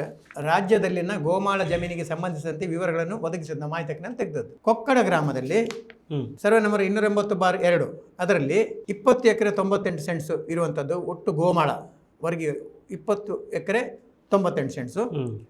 ಒಟ್ಟು ಜಾನುವಾರುಗಳ ಸಂಖ್ಯೆ 1327. ಜಾನುವಾರುಗಳಿಗೆ ಅನುಗುಣವಾಗಿ ಗೋಮಾಳ ಜಮೀನು ಇರಬೇಕಾದ್ದು ಎಷ್ಟು ಅಂತೇಳಿ ಉಂಟಿಲ್ಲಿ 277 ಎಕರೆ. ಈಗ ಎಷ್ಟು ಇರುವುದಲ್ಲಿ 20 ಎಕರೆ 98 ಸೆಂಟ್ಸ್. ಈಗ SKDRDP ಅನ್ನೋ ಹೆಸರಿನಲ್ಲಿ ಇವರು ಗೋಶಾಲೆ ಮಾಡಿದಾರ? ಹೌದು, SKDRDP. ಇತರ 8 ಜನ ಯಾರು? SKDRDP ಟ್ರಸ್ಟಿಗಳಲ್ಲಿ ಹೇಮಾವತಿಯವರು, Surendra Kumar, Uday Kumar Shetty, Sampath Samrajya, Shyam Bhat, Y Nageshwara Rao, doctor Harish Krishna, Anil Kumar SS ಅಂದರೆ ಅವರು ಟ್ರಸ್ಟಿ ಅಂತಲ್ಲ, ಅವರು ಚೀಫ್ ಎಕ್ಸಿಕ್ಯೂಟಿವ್ ಆಫೀಸರ್ ಶ್ರೀ ಕ್ಷೇತ್ರ Dharmasthala road chief executive officer. ಮೊದಲು LH ಮಂಜುನಾಥ್ ಅಂತಿದ್ರು, ಈಗ ಅವರು ಆ ಸ್ಥಾನದಲ್ಲಿ SKDRDP. ಹೌದು, ಶ್ರೀ ಕ್ಷೇತ್ರ ಧರ್ಮಸ್ಥಳ ರೂರಲ್ ಡೆವಲಪ್ಮೆಂಟ್ ಪ್ರಾಜೆಕ್ಟ್. ಹೌದು, ಅದರದ್ದು 10ನೇದು ತಹಸೀಲ್ದಾರ್ ರೆಸ್ಪಾಂಡೆಂಟ್. ಸೊ ಇಷ್ಟು ಮಂದಿಯ ಮೇಲೆ ಸಹ ಈಗ ಅತಿಕ್ರಮಣದ ಕೇಸನ್ನು ಹಾಕಿರುವಂಥದ್ದು ಅಲ್ಲಿ 12 ಎಕರೆ ಚಿಲ್ಲರೆ. ಇವರ ದೊಡ್ಡ ಸಮಸ್ಯೆ ಯಾವುದಂತೇಳಿ, ಇಷ್ಟು ಭೂಮಿ ಇದ್ದರೂ ಕೂಡ ಪುನಃ ಸರ್ಕಾರದಿಂದ ಭೂಮಿ ತಗೊಳ್ಳೋದು, ಪುನಃ ಸರ್ಕಾರಿ ಭೂಮಿ ಅತಿಕ್ರಮಣ ಮಾಡೋದು. ಯಾಕೆ ಸ್ವಾಮಿ ನಿಮಗೆ? ಈಗ ಗೋಶಾಲೆ ಇದನ್ನು ನಾವು ಕೇಳಿದ್ರೆ ಷಡ್ಯಂತ್ರ. ಓಕೆ, ಈಗ 8 ಪ್ರಕರಣಗಳು ಈಗಾಗಲೇ ದಾಖಲಿಸಿದ್ದೀರಿ. ಇನ್ನೂ ಸಾಕಷ್ಟು ಪ್ರಕರಣಗಳು ಕ್ಯೂನಲ್ಲಿದ್ದಾವೆ ಅಂತ ಹೇಳ್ತೀರಿ. ಯಾವುವು, ಏನು? ಸುಮ್ಮನೆ ಬ್ರೀಫ್ ಆಗಿ ರಫ್ ಆಗಿ ಹೇಳ್ಬೋದು. ಬಯಲಾದ ಹೆಗಡೆ ಕರ್ಮಕಾಂಡ ಪುಸ್ತಕದಲ್ಲಿ ಧರ್ಮಸ್ಥಳದಲ್ಲಿ ಅರಿಪಾಡಿ ಅಂತ ಇದೆ, ಮುಡಿಕಾರು ಅಂತ ಇದೆ, ಬೋಳಿಯಾರು ಅಂತ ಇದೆ, ಮತ್ತು ಇದು ಇರ್ನಾಡಿ ಅಂತ ಇದೆ, ಕೊಳಂಜಲೂಡಿ ಅಂತ ಇದೆ, ಕಟ್ಟದ ಬೈಲು ಅಂತ ಇದೆ, ಮಂಜುಶ್ರೀ ನಗರ ಅಂತ ಇದೆ, ಪ್ರೀತಿ ನಗರ ಅಂತ ಇದೆ, ಅಣ್ಣಪ್ಪ ಬೆಟ್ಟದಿಂದ ಹೈಸ್ಕೂಲ್ನವರೆಗೆ ಇದೆ, ಪಾಂಗಾಳ ಇದೆ, ಬಾಹುಬಲಿ ಬೆಟ್ಟ ಇದೆ. ಪಾಂಗಾಳ ಅಂದರೆ ಸೌಜನ್ಯಗಳ ಮನೆ ಇರುವಂಥ ಊರು ಪಾಂಗಾಳ ಅಂತ. ಅದು ಇಲ್ಲಿ ಬಾಹುಬಲಿ ಬೆಟ್ಟ ಉಂಟು, ಬಾಹುಬಲಿ ಬೆಟ್ಟದ ಕೆಳಗೆ ಇಲ್ಲೇ ಇದೆ. ಈ ಎಲ್ಲ ಏರಿಯಾದಲ್ಲೂ ಕೂಡ ಉಂಟಾ ಅತಿಕ್ರಮಣಗಳು ಇದೆ. ಎಲ್ಲ ಅತಿಕ್ರಮಣ ಇರುವಂಥದ್ದನ್ನು ನಾವು ಫೇಸ್ಬುಕ್ನಲ್ಲಿ ಹಾಕಿದ್ದೇವೆ ಮತ್ತು ದಾಖಲಾತಿಗಳು ಸಂಗ್ರಹಿಸಿ ಹಾಕಿ ನಾವು ಫೇಸ್ಬುಕ್ನಲ್ಲಿ ಹಾಕಿದ್ದೇವೆಲ್ಲ. ನನ್ನ ಇಡೀ ಫೇಸ್ಬುಕ್ ಅಕೌಂಟನ್ನೇ ಕ್ಲೋಸ್ ಮಾಡಿಬಿಟ್ರೆ ರಿಪೋರ್ಟ್ ಮಾಡಿ. ಈಗ ನಾವು ತೆಗೆದಿದ್ದೇವೆ ಎಲ್ಲವೂ ಕೂಡ. ಫೇಸ್ಬುಕ್ಕು, ವಾಟ್ಸಪ್ಪು, ಸೋಷಿಯಲ್ ಮೀಡಿಯಾದಲ್ಲಿ ನೀವು ಹಾಕ್ತಾನೆ ಇದ್ದೀರಿ, ಡೈಲಿ ಹಾಕ್ತೀರಿ, ಬೆಳಿಗ್ಗೆ ಸಂಜೆ ಹಾಕ್ತೀರಿ, ಅದು ನಾವು ನೋಡ್ತಾ ಇದ್ದೀವಿ. ಅದಾಯ್ತಾ? ಅದಲ್ಲದೆ ಅವೆಲ್ಲವನ್ನೂ ಕೂಡ ಕೇಸ್ ಹಾಕ್ಲಿಕ್ಕಿದೆಯಾ? ಅದೆಲ್ಲವನ್ನು ಕೂಡ ಅದಕ್ಕೆ ಹೇಳಿದ್ನಲ್ಲ, ಕೇಸ್ ಹಾಕದೆ ಹೋದ್ರೆ ನೀವೇ ಮತ್ತೆ ಕೇಳ್ತೀರಿ, ನೀವೇನು ಈಗ ತಣ್ಣಾಗಿದ್ರಿ ಎಲ್ಲ ಶಾಮೀಲಾಗಿದ್ದೀರಾ ಅಂತ ಕೇಳ್ತೀರಲ್ಲ. ಮತ್ತೆ ನಾವು ಅದನ್ನು ಬಿಡುವುದಿಲ್ಲ ಅಂತ ಹೇಳ್ಕೊಂಡು ಹೇಳಿ, 1 ಇಂಚು ಸ್ಥಳವೂ ಕೂಡ ದಲಿತರಿಗೆ ಬರಬೇಕು ಮತ್ತು ಭೂ ರೈತರಿಗೆ ಬರಬೇಕು. ಎಷ್ಟೋ ಮಂದಿ ನಿವೃತ್ತ ಪೊಲೀಸ್ ಅಧಿಕಾರಿ, ನನಗೆ ಮೊನ್ನೆ ಒಬ್ಬರು ಸಿಕ್ಕಿರು, ಹೇಳಿದರು ಎಲ್ಲಿಯೂ ಜಾಗ ಕೊಡೋದೇ ಇಲ್ಲ ಮಾರ, ಅವರಿಗೆ ಕೊಡಬೇಕು ಜಾಗ. ನಿವೃತ್ತ ಯೋಧರಿಗೆ ಜಾಗ ಇಲ್ಲ ಅಂತ ಹೇಳ್ತಾರೆ. ನಾವು ಅಲ್ದಾಡೋದೇ ಆಯಿತು ಅಂತ, ನಮ್ಮ ಅಸೋಸಿಯೇಷನ್ ಉಂಟು, ಎಲ್ಲ ಉಂಟು, DC ಕೊಟ್ಟರೆ ಇಲ್ಲಿ ಕೊಟ್ಟರೆ ಇಲ್ಲ ಅಂತ ಹೇಳ್ತಾರೆ ಅಂತ ಸರ್ಕಾರಿ ಜಾಗ. ಬೆಳ್ತಂಗಡಿ ತಾಲೂಕಿದ್ದು ಕೂಡ ಈಗ ಪ್ರತಿ ವರ್ಷ ಜುಲೈನಲ್ಲಿ ಅವರೊಂದು ಪ್ರಕಟಣೆ ಕೊಡಲಿಕ್ಕೆ ಉಂಟು, ಸರ್ಕಾರಿ ಭೂಮಿ ಲಭ್ಯ ಎಷ್ಟಿದೆ ಅಂತ ಕೊಂಡು. ಅದು ಭೂ ಮಂಜೂರಾತಿ ಕಾಯ್ದೆ ಸೆಕ್ಷನ್ 3 ಪ್ರಕಾರ ಅವ್ರು ಕೊಡಬೇಕು. ಅವರು ಸರ್ಕಾರಿ ಭೂಮಿ ಲಭ್ಯ ಇರುವುದಿಲ್ಲ ಅಂತ ಕೊಡ್ತಾರೆ. ಇದು ತಹಸೀಲ್ದಾರ್ ಪ್ರತಿ ವರ್ಷ ಹೊರಡಿಸಿರುವಂಥದ್ದು. ಇದು ಹಸಿಯಾಗಿ ಧರ್ಮಸ್ಥಳದಲ್ಲಿ ಇದೆಲ್ಲ ಭೂಮಿಯೂ ಕೂಡ ಸರ್ಕಾರಿ ಭೂಮಿ ಇದೆ. CM ಬರ್ತಾರೆ, ಪ್ರೈಮ್ ಮಿನಿಸ್ಟರ್ ಬರ್ತಾರೆ, ಗವರ್ನರ್ ಬರ್ತಾರೆ, ಜಡ್ಜಸ್ ಬರ್ತಾರೆ, ಎಲ್ಲರೂ ಬರ್ತಾರೆ. ಕೆಳಗಿನ ಅಧಿಕಾರಿಗಳು ಯಾರಾದರೂ ಅವರನ್ನು ವಿರೋಧ ಕಟ್ಕೊಳ್ಳಿಕ್ಕೆ ತಯಾರಿದ್ದಾರೆ, ರಿಪೋರ್ಟ್ ಮಾಡ್ತಾರೆ. ರಿಪೋರ್ಟೇ ಮಾಡುವುದಿಲ್ಲ. ಸರ್ಕಾರದ ಭೂಮಿಯ ರಕ್ಷಣೆ ಮಾಡಬೇಕಾಗಿದ್ದವರು ಯಾರಿದ್ದಾರೋ ಅವರು ಮಾಡದಿರುವುದನ್ನು ನಾವು ಖಂಡಿತವಾಗಿ ಕೂಡ ಪ್ರಶ್ನಿಸ್ತೇವೆ. ಸರ್ಕಾರದ ಭೂಮಿ ಅದು ಸರ್ಕಾರಕ್ಕೆ ಬರಬೇಕು ಮತ್ತು ಅದು ಕಾನೂನು ಪ್ರಕಾರ ದಲಿತರಿಗೆ ಹಂಚಿಕೆ ಆಗಬೇಕು. ಮತ್ತು ವೀರೇಂದ್ರ ಹೆಗ್ಗಡೆಯವರನ್ನು ಈ ಕಾನೂನುಗಳೆಲ್ಲವೂ ಕೂಡ ಬಾಕಿಯವರಿಗೆ ಲಾಘವಾಗ್ತದೆ, ಅವರಿಗೆ ಲಾಘವಾಗುವುದಿಲ್ಲ ಅಂತ ಏನದು ಏನದು ಅವರಿಗೂ ಲಾಘವಾಗಬೇಕಲ್ಲ. ಅವರ ಬಗ್ಗೆ ಯಾಕೆ ನೀವು ಮುಚ್ಚಿಡ್ತೀರಿ? ಯಾಕೆ? ಹೋಗಲಿ, ಅವರೇನು ಪಾಪದವರಾದರೆ ಬೇರೆ ವಿಷಯ ಅಲ್ಲ. ಒಬ್ಬರು ಪಾಪದವರವರ ಕುಟುಂಬದಲ್ಲಿ ಇದ್ದಾರೆ, ಭೂ ರೈತ ಬಡ ಒಬ್ಬ ಇದ್ದಾನೆ, ಅವನಿಗೆ 7 ಎಕರೆ 59 ಕೊಟ್ಟಾಗಿದೆ. BPL ಕಾರ್ಡ್ ಕೊಡ್ಲಿಕ್ಕೆ ಮಾತ್ರ ಬಾಕಿ ಆಗಿದೆ ಅಲ್ಲ. ಆ ಕೇಸ್ ಕೂಡ ಪೆಂಡಿಂಗ್ ಇದೆಯಲ್ವಾ? ಹೌದು, ಅದಕ್ಕೆ AC ಕೋರ್ಟ್ನಲ್ಲಿ ಅದು ರದ್ದು ಮಾಡಿ ಆಯಿತು. ಆದರೂ ಕೂಡ ಅವರು ಹೇಳೋದು ಇಲ್ಲ AC ಕೋರ್ಟ್ ರದ್ದು ಮಾಡಿದ್ರು ಕೂಡ ನಾನು ಬಡವನೇ. ಆ DC ಕೋರ್ಟ್ಗೆ ನೀವು ಹೋದ್ರವರು ಮೇಲೆ ತಡೆಯಾಜ್ಞೆ ತಂದು ಅಲ್ಲ, DC ಕೋರ್ಟಿಗೆ ಅವರು ಅಪೀಲ್ ಮಾಡಿದ್ರು. ಅಪೀಲ್ ಮಾಡಿ ನಾವು ಅಬ್ಜೆಕ್ಷನ್ ಹಾಕಿದ್ದೇವೆ ನಮ್ದನ್ನು. ಹಾಗೆ ಮೇಲ್ಮನವಿ ಮಾಡಿದರೆ ಇನ್ನು ಎಷ್ಟು ವರ್ಷ ಬೇಕಾದ್ರೆ ಆರ್ಗ್ಯುಮೆಂಟ್ ಆಯಿತು. ಆರ್ಗ್ಯುಮೆಂಟ್ ಎಲ್ಲ ಆರ್ಡರ್ಗೆ ಬಾಕಿ ಉಂಟು. DC ಅವರು ಆರ್ಡರ್ ಮಾಡ್ತಾ ಇಲ್ಲ ಇನ್ನೂ ಕೂಡ. ಆರ್ಡರ್ ಮಾಡಬೇಕು. ಮತ್ತೇನು ಪತ್ತೆ ಈಗ? ಇದು 7 ಎಕರೆ 59 ಸೆಂಟ್ ಅಲ್ಲ, 7 ಎಕರೆ 59 ಸೆಂಟನ್ನು ಭೂರಹಿತ ಬಡವ, ನನಗೇನು ನಿರ್ಗತಿಕ, ನನಗೇನು ಇಲ್ಲ ಅಂತೇಳಿ ಇವರು ಅರ್ಜಿ ಹಾಕಿ ಹರ್ಷೇಂದ್ರ ಕುಮಾರ್, ವೀರೇಂದ್ರ ಹೆಗಡೆ ಅವರು ಅದನ್ನು ಸರ್ಟಿಫೈ ಕೂಡ ಮಾಡಿ ಅದನ್ನು ಒಪ್ಪಿಗೆ ಪತ್ರ ಕೊಟ್ಟು ಅದೆಲ್ಲ ನಾವು ಚರ್ಚೆ ಮಾಡಿದ್ದೇವೆ. ಹಾಗೆ ಮಾಡಿ ಅದು ಕೋರ್ಟಲ್ಲಿ AC ಕೋರ್ಟಲ್ಲಿ ವಾಪಸ್ ತಗೋಬೇಕು ಅಂತ ಆಗಿದೆ, ಸರ್ಕಾರಕ್ಕೆ ತಗೋಬೇಕು. ಇವರು ಸುಳ್ಳು ದಾಖಲೆ ಕೊಟ್ಟು ಸುಳ್ಳು ಅಫಿಡೇವಿಟ್ ಕೊಟ್ಟು ತಗೊಂಡಿದ್ದಾರೆ. ಇವರು ಭೂರಹಿತರ ಅಲ್ಲ, ಸಾಕಷ್ಟು ಆಸ್ತಿ ಉಂಟು, ಅನರ್ಹ ವ್ಯಕ್ತಿ ಇವರು ಅಕ್ರಮವಾಗಿ ತಗೊಂಡಿದ್ದಾರೆ. ಸೊ ಅದು ಈಗ DC ಕೋರ್ಟಲ್ಲೂ ವಿಚಾರಣೆ ಎಲ್ಲ ಮೇಲ್ಮನವಿ ಎಲ್ಲ ಸಲ್ಲಿಸಿ ವಿಚಾರಣೆ ಆದ ಮೇಲೂ ಕೂಡ ಅದು ವಾಪಸ್ ಬರಲಿಲ್ಲ ಅಂದರೆ ಹೇಗೆ, ಏನು ಮಾಡ್ತೀರಿ? ನಮ್ಗೆ ಇರುವಂಥ ದಾರಿ ಒಂದೇ ಅಷ್ಟೇ, ಅದಕ್ಕೆ ತಗೊಂಡು ಹೈಕೋರ್ಟಿಗೆ ಹೋಗಬೇಕು. ಹೈಕೋರ್ಟ್ನಲ್ಲಿ ಇವರು DC ಆದೇಶ ಹೊಡಿಸೋದಿಲ್ಲ, ಹಾಗೆ ಇಟ್ಕೊಂಡು ಕೂತ್ಕೋತಾರೆ. ಒಂದಾದ್ಮೇಲೆ ಒಂದು DCಗಳು ಬರ್ತಾರೆ, ಹಾಗೆ ಇಟ್ಕೊಂಡು ಕೂತ್ಕೋತಾರೆ. ಏನು ಮಾಡ್ತೀವಿ ಅಂತಾರೆ? ಈಗ DCಗೆ ಟ್ರಾನ್ಸ್ಫರ್ ಆಗಿ ಹೋಗ್ಬೋದು, ಬೇಗ ಇನ್ನೊಂದು DC ಬರ್ಬೋದು. ಅದಕ್ಕೆಲ್ಲ ವಿಚಾರಣೆ ಆಗಿದೆ, ದಾಖಲೆ ಅದಕ್ಕೆ ಹೀಗೆ ಅಂತ ನಮಗೆ ಹೇಳಲಿಕ್ಕೆ ಆಗುದಿಲ್ಲ. ಅದು ಈಗ ಸೊ ನೀವು ಆ ಹೋರಾಟ ಅದು ಏನಿದ್ರು ಕೂಡ ಅದನ್ನು ಅಲ್ಲ, ನೀವು ನಿರ್ಗತಿಕ ಭೂರಹಿತ ಬಡವ ಅಂತ ಒಬ್ಬರು ಇದ್ದಾರೆ ಅವ್ರ ಕುಟುಂಬದಲ್ಲಿ ಅಂತ ನೀವು ಹೇಳಿದಕ್ಕೆ ನೆನಪಾಯಿತು. ಸೊ ಈ ಭೂರಹಿತ ಬಡವ ಅಂತ ಏನು ಘೋಷಣೆ ಮಾಡಿಕೊಂಡು ಸರ್ಕಾರಿ ಜಮೀನು ಹುಡ್ಕೊಂಡಿದ್ರು ಅದನ್ನು ಕೂಡ ನೀವು ಫಾಲೋ ಅಪ್ ಮಾಡೋರು ಇದ್ದೀರಿ? ಖಂಡಿತವಾಗಿ, ಯಾವುದನ್ನು ಬಿಡುವಂಥದ್ದಿಲ್ಲ. ಈಗ DC ಹಿಂದೆ ರವಿಕುಮಾರ್ ಅಂತಿದ್ರು ಅವರು ಈಗ ನಾವು ಈ ಪ್ರಕಚಿಕಿತ್ಸಾಲಯದ್ದು ಇರ್ಬೋದು, ಸಮಾಜ ಮಂದಿರದ್ದು ಇರ್ಬೋದು, ಅವ್ರಿಗೊಂದು ಪೆಟ್ರೋಲ್ ಬಂಕ್ ಒಂದು 30 ಸೆಂಟ್ಸ್ ಕೊಟ್ಟಿದ್ದಾರೆ ಪೆಟ್ರೋಲ್ ಬಂಕ್. ಅದು ಅದು ಸರ್ಕಾರಿ ಜಾಗ, ಅರಣ್ಯ ಭೂಮಿ, ಸರ್ಕಾರಿ ಜಾಗ ಯಾವುದೇ ಅರಣ್ಯ ಭೂಮಿ, ಸರ್ಕಾರ ಅರಣ್ಯ ಭೂಮಿಯನ್ನು ಸಹ ಕೊಟ್ಟಿದ್ದಾರೆ ಪೆಟ್ರೋಲ್ ಬಂಕ್ ಮಾಡಲಿಕ್ಕೆ. ಯಾವ ಕಾನೂನಲ್ಲಿ, ಯಾವ ಕಾನೂನಿನ ಅಡಿಯಲ್ಲಿ ಅರ್ಜಿ ಹಾಕಿದ್ರೆ ಅವರೇನಾದ್ರು? ಅವರು 30 ಸೆಂಟ್ಸಿಗೆ ಅರ್ಜಿ ಹಾಕಿದ್ದಾರೆ. ಅರ್ಜಿ ಹಾಕಿದಾಗ ಅದರ ಮಂಜೂರಾತಿಗೆ ಅದು ಅರಣ್ಯ ಇಲಾಖೆಯವರು ಕೂಡ ಅದು ಅರಣ್ಯ ಇಲಾಖೆದ್ದು ಜಾಗ ಅಂತಕೊಂಡು ಅವರು ಸಹ ಅದಕ್ಕೆ ಆಕ್ಷೇಪಣೆ ಹಾಕಿದ್ದಾರೆ. ಅದು ಅರಣ್ಯ ಇಲಾಖೆ ಮತ್ತು ರೆವಿನ್ಯೂ ಇಲಾಖೆಯ ನಡುವೆ ಅದು ಜಾಯಿಂಟ್ ಸರ್ವೆ ಆಗಿಕೊಂಡು ಅದು ಯಾರದು ಎನ್ನುವಂಥದ್ದು ಆಗೋದಕ್ಕೆ ಇತ್ಯರ್ಥಕ್ಕೆ ಬಾಕಿ ಉಂಟು. ಅರಣ್ಯ ಇಲಾಖೆಯವರದ್ದು ನಮ್ಮದು ಅಂತ ಕ್ಲೇಮ್ ಮಾಡ್ತಾ ಇದ್ದಾರೆ. ಇವ್ರದಂತ ಅದು ರಾಜ್ಯಾದ್ಯಂತ ಇರುವಂಥ ಸಮಸ್ಯೆ, ಅದು ಜಾಯಿಂಟ್ ಸರ್ವೆ ಆಗಬೇಕು ಅಂತ ಹೇಳುವಂಥದ್ದು. ಬಟ್ ಅದು ಕ್ಲಿಯರ್ಲಿ ಆ ಬಗ್ಗೆ ಡಾಕ್ಯುಮೆಂಟ್ಗೆ ಇರುವಂಥದ್ದು ಎಲ್ಲವನ್ನು ಕೊಟ್ಟಿಟ್ಟು ರಂಜನ್ ರಾಯ್ ಅವರು ಭಾಳ ಸ್ಪಷ್ಟವಾಗಿ ಅದು ಅರಣ್ಯ ಇಲಾಖೆದ್ದು ಎನ್ನುವಂಥದ್ದಕ್ಕೆ ಎಲ್ಲ ಪ್ರೂಫ್ಗಳನ್ನು ಕೊಟ್ಟೆಲ್ಲ ಮಾಡಿದ್ದಾರೆ. DC ಕೋರ್ಟಿಗೆ ಹಾಕಿದ್ದಾರೆ. ಹಿಂದಿನ 3 DCಗಳು ಸಹ ಯಾರು ಇದನ್ನೆಲ್ಲ ಯಾವುದು ಆರ್ಡರನ್ನು ಮಾಡಿದೆ, ಯಾಕಂದರೆ ಆರ್ಡರ್ ಮಾಡಲಿಕ್ಕೆ ಆಗೋದಿಲ್ಲ, ಆ ಪ್ರಕಾರ ಅವರ ಪರವಾಗಿ ಮಾಡಲಿಕ್ಕೆ ಆಗೋದಿಲ್ಲ. ಈ 5-6 ಆರ್ಡರ್ ಮಾಡಿದ್ದು ಕೂಡ ಯಾವುದು ಕೂಡ ಪೆಂಡಿಂಗ್ ಇಟ್ಟದ್ದೇ ಹಿಂದಿನ DCಗಳು. ಇವರು ಬಂದ ಕೂಡ ಎಲ್ಲ ಪಟ ಪಟ ಪಟ ಪಟ ಎಲ್ಲ ಮಾಡಿದ್ರು. ಕೊನೆಗೆ ನಮಗೊಂದು ಹೆಸರನ್ನು ಕೊಟ್ಟಿದ್ದಾರೆ, ಸಮಾಜ ವಿರೋಧಿಗಳು, ದೇಶ ವಿರೋಧಿಗಳು, ಧರ್ಮ ವಿರೋಧಿಗಳು ಅಂತೆಲ್ಲ ಹೇಳಿ. ಆದರೂ ಅವರ ರವಿಕುಮಾರ್ ಎನ್ನುವಂಥ DC ಅವರು IAS ಆಫೀಸರ್ ಒಬ್ಬರು ಆರ್ಡರ್ನಲ್ಲಿ ಬರೆದಿರುವಂಥದ್ದು. ಮತ್ತು ಇಷ್ಟೆಲ್ಲ ಮಾಡ್ತಾ ಇರಬೇಕಾದ್ರೆ ಇದರ ಪರಿಣಾಮಗಳು ಆಗಿಲ್ಲ ಅಂತ ಏನಲ್ಲ, ಪರಿಣಾಮಗಳು ಬರೀ ಸ್ಪಷ್ಟ ಆಗಿದೆ. ಬೇರೆ ಯಾರ ಮೇಲೆ ಪರಿಣಾಮ ಆಗದೆ ಹೋದರೂ ಕೂಡ ವೀರೇಂದ್ರ ಹೆಗ್ಗಡೆ ಮತ್ತು ಅವರ ಕುಟುಂಬದ ಮೇಲೆ ಪರಿಣಾಮ ಹಾಗೆ ಆಗಿದೆ. ಅವರಿಗೆ ಇದರಿಂದೆಲ್ಲ ಬಿಡುಗಡೆ ಆಗ್ತದೆ ಅನ್ನುವಂಥದ್ದು ಖಾತ್ರಿ ಇಲ್ಲ. ಉದ್ದಕ್ಕೆ ಹೋಗ್ಬೋದು ಅಷ್ಟೇ. ಈ ಕೋರ್ಟ್ಗಳಲ್ಲೆಲ್ಲ ಏನಿರುತ್ತೆ ಅಂದರೆ ನೀವು ಉದ್ದಕ್ಕೆ ಕೊಂಡು ಹೋಗ್ಬೋದು, ವಿಳಂಬ ಮಾಡ್ಬೋದು. ಇದು ಅವ್ರ ಕೈಯಿಂದ ಭೂಮಿ ಹೋಗುತ್ತೆ ಮತ್ತು ತಪ್ಪಿತಸ್ಥರು ಅಂತ ಪ್ರೂವ್ ಆಗುತ್ತೆ. ಈಗ ಬೇರೆ ಬೇರೆ ಬೇರೆ ಸರ್ವೆ, ಧರ್ಮಸ್ಥಳದಲ್ಲಿ MLA ಅವರು ಇದ್ದುಕೊಂಡು ಅರಣ್ಯ ಇಲಾಖೆದು ಸರ್ವೆಗಳನ್ನೆಲ್ಲ ಮಾಡಿಸಲಿಲ್ಲ. ಅದೇ ಸರ್ವೆ ಮಾಡುವಂಥ ಫೋರ್ಸನ್ನು ಇದರ ಮೇಲೆ ಯಾಕೆ ಮಾಡೋದಿಲ್ಲ? ಭಾರಿ ದೊಡ್ಡ ಗಲಾಟೆ ಆಯಿತು. ಅರಣ್ಯ ಇಲಾಖೆ ಭೂಮಿಯನ್ನು ಕೆಲವರು ಅಲ್ಲಿ ಬಡವರ ಅತಿಕ್ರಮಣ ಮಾಡಿ ಕೂತದ್ದಕ್ಕೆ ಅದು ಇವರು ತೆಗೆದದ್ದಕ್ಕೆ ಅವರ ಪರವಾಗಿ ಎಲ್ಲ ಫೈಟ್ ಮಾಡಿದ್ರು. ಅವರು ಒಳ್ಳೆಯದು ಮಾಡಿದ್ದು. ಆದರೆ ಆ ಫೈಟ್ ಮಾಡಿದ್ದು ಯಾವುದುಂಟೋ ಅದು ವೀರೇಂದ್ರ ಹೆಗ್ಗಡೆ ಅವರು ಮಾಡಿದ ಅತಿಕ್ರಮಣಕ್ಕೆ ಯಾಕೆ ನಿಮಗೆ ಬರೋದಿಲ್ಲ? ಅದರ ಬದಲಿಗೆ ತಡಿತೀರಿ ನೀವು. ಬೆಳ್ತಂಗಡಿ ತಾಲೂಕಿನಲ್ಲಿ ಬೆಳ್ತಂಗಡಿಯಲ್ಲಿ ಸಮಾಜ ಮಂದಿರದ ಸ್ಥಳದ ಒಂದು ಇದು ಮಾಡಿ ಕಲ್ಯಾಣ ಮಂಟಪವನ್ನು ಇದರಲ್ಲಿ ಕಟ್ಟಿದಾಗ ಅದನ್ನು ಸರ್ವೆ ಮಾಡಲಿಕ್ಕೆ ಆಗುವಾಗ ನೀವು ತಡೆದ್ರಿ. ಹೆಗ್ಗಡೆ ಅವರಿಗಾಗಿ ನೀವು MLA ಅಥವಾ ಜನರಿಗಾಗಿ MLA, ಸರ್ಕಾರದ MLA, ಈ ಪ್ರಶ್ನೆ ಬರ್ತದಲ್ಲ. ಅಂತಿಮವಾಗಿ ಆಗ ಇದರ ಪರಿಣಾಮಗಳು ಖಂಡಿತವಾಗಿಯೂ ಕೂಡ ಆಗೇ ಆಗ್ತದೆ ಕಾನೂನು ಪ್ರಕಾರ. ಅದಕ್ಕೆ ನಾವು ಆ ಒಂದು ಕಾನೂನು ನಿರ್ಭೀತ ಎನ್ನುವಂಥದ್ದನ್ನು ಏನು ನಾವು ಮಾಡಿದ್ದೇವೆ, ಬುಕ್ಲೆಟ್ ಮಾಡಿದ್ದು ಯಾವುದುಂಟು ಅದರಲ್ಲಿ ನಾವು ಸ್ಪಷ್ಟವಾಗಿ ಹೇಳಿದ್ದೇವೆ. ಇದು ಕಾನೂನು ನಿರ್ಭೀತ. ಇದರಲ್ಲಿ ನಾವು ಹೇಳಿದ್ದೇವೆ ಆಗಲೇ. ಧರ್ಮಾಧಿಕಾರಿ ವೀರೇಂದ್ರ ಹೆಗ್ಗಡೆ ಅವರ ಬಗ್ಗೆ ಸಮಾಜದಲ್ಲಿ ಒಂದು ಭ್ರಮೆಯನ್ನು ಉದ್ದೇಶಪೂರ್ವಕವಾಗಿ ಬಿತ್ತಲಾಗಿತ್ತು. ಆ ಮೂಲಕ ಒಂದು ಭೀತಿಯನ್ನು ಬಿತ್ತಲಾಗಿತ್ತು. ಅದು ಇದೆ.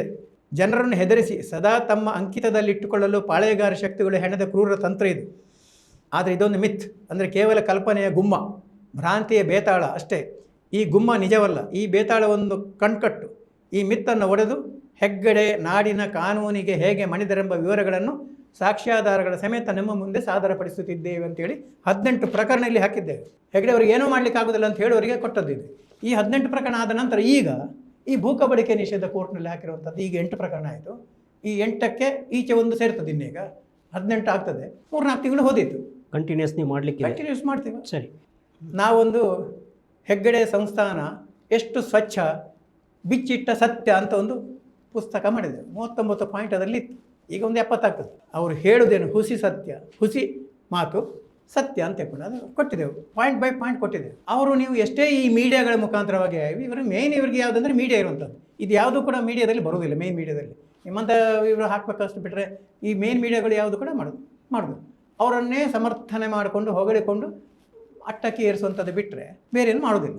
ಸೊ ನೀವು ಅವ್ರನ್ನ ನಿನ್ನೆ ಸ್ವಾಮಿಗಳು ಒಂದು ದಂಡು ಬಂದಿತ್ತು. ನಿನ್ನೆ ಆ ಸ್ವಾಮಿಗಳು ಬಂದ ದಂಡಿಗೂ ಕೂಡ ನಾವು ಕೇಳಿದ್ದೇವೆ, ನೀವು ಬಂದದ್ದೆಲ್ಲ ಬಾರಿ ಎಲ್ಲಿ ಬಂತು ದಂಡು? ಹಾಂ, ಸ್ವಾಮಿಗಳ ದಂಡು ಎಲ್ಲಿ? ಪ್ರಣವಾನಂದ ಸ್ವಾಮೀಜಿ ಅಂತ ಕೊಂಡು ಧರ್ಮಸ್ಥಳ ವೀರೇಂದ್ರ ಹೆಗ್ಗಡೆಯವರು ನಾವು ನಿಮ್ಮ ಬೆಂಬಲಕ್ಕಿದ್ದೇವೆ ಅಂತ ಒಂದು ಪತ್ರವನ್ನು ಕೊಟ್ಟು ಎಲ್ಲ ಅಂತಾರಾಷ್ಟ್ರೀಯ ಮಟ್ಟದಲ್ಲಿ ಈ ಒಂದು ಆಧ್ಯಾತ್ಮಿಕ ನಮ್ಮ ಇದನ್ನು ನಾಶ ಮಾಡಿ ಇದೆಲ್ಲ ಮಾಡುವಂಥದ್ದು ಹುನ್ನಾರಗಳಾಗಿ ಎಲ್ಲ ಶಬ್ದ ಪ್ರಯೋಗಗಳನ್ನೆಲ್ಲ ಮಾಡಿ ಬೆಂಬಲದ ಪತ್ರವನ್ನು ಕೊಟ್ಟಿದ್ದಾರೆ. ಅದಕ್ಕೆ ನಾವು 21 ಪ್ರಶ್ನೆಯನ್ನು ಇವತ್ತು ಇಟ್ಟಿದ್ದೇವೆ ಅವರಿಗೆ. ನಿನ್ನೆ ಪ್ರಣವಾನಂದ ಸ್ವಾಮೀಜಿ ಅತಿ ಹಿಂದುಳಿದ ಮಠಾಧೀಶರ ಮಹಾಸಭೆ ಅಂತೇಳಿ ಅವರ ಸಂಸ್ಥೆಯ ಹೆಸರು. ಅವರೇ ಹೇಳ್ಕೊಂಡಿದ್ದಾರೆ, ನಾನು ಚೆಕ್ ಮಾಡಿದೆ ಇದರಲ್ಲಿ ಜಾಟ್ಪಿಟಿಯಲ್ಲಿ 29 ಕೇಸ್ ನನ್ನ ಮೇಲೆ ಉಂಟು ಅಂತ ಹೇಳಿ. ಹಿಂದೂ ಮಹಾಸಭಾದಿಂದ ಅವರನ್ನು ಹೊರಗೆ ಹಾಕಿದ್ದಂತೆ ಎಲ್ಲ ಉಂಟು, ಅವರ ಚರಿತ್ರೆಗಳು ಎಲ್ಲ ಇರುವಂಥದ್ದು ಕಂಡದ್ದನ್ನು.